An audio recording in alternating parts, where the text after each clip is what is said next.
A favourite sight along South Africa's coastline.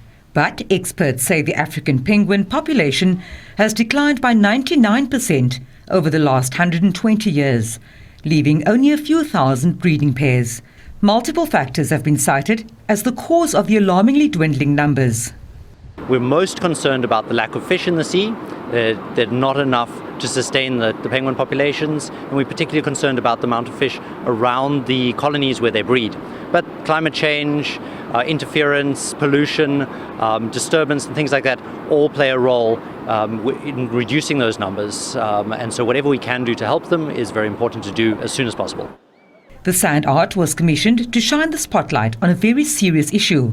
SANCOB and BirdLife South Africa say they are also litigating to ensure that the ocean around key breeding areas, including Dyer Island, Boulders Beach, Stony Point and Dussin Island, are better protected to ensure that penguin feeding grounds are not depleted.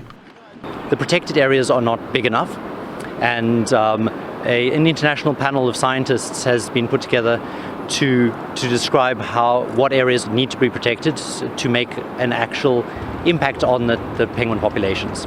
And so what we would like to see is the correct areas being protected enough to make an impact before the penguin extinction becomes irreversible.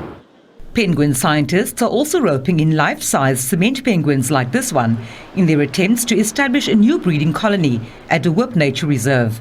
Growing from one pair in 2022, the reserve is now home to 4 pairs. There has been a huge concerted effort by a number of organizations over the last few years to try and halt the decline of the penguin. There's been a biodiversity management plan for the species, which was put together by the Department of Forestry, Fisheries and the Environment.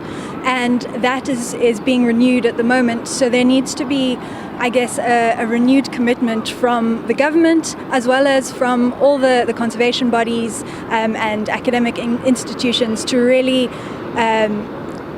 implement that action plan to its fullest, and I believe if we do implement all those actions successfully, that we will have a good chance of saving the species.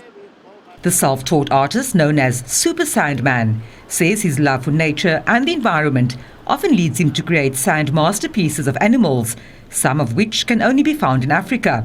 He says this project is particularly close to his heart.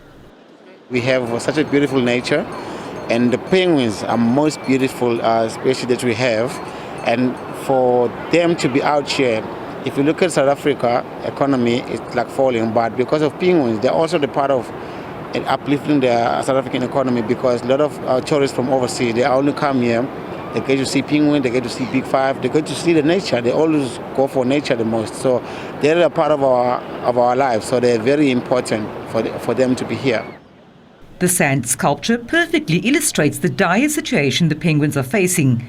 Here today, gone tomorrow. But experts and scientists say everyone has a role to play in trying to prevent such a catastrophe. Vanessa Puna, SABC News, Cape Town.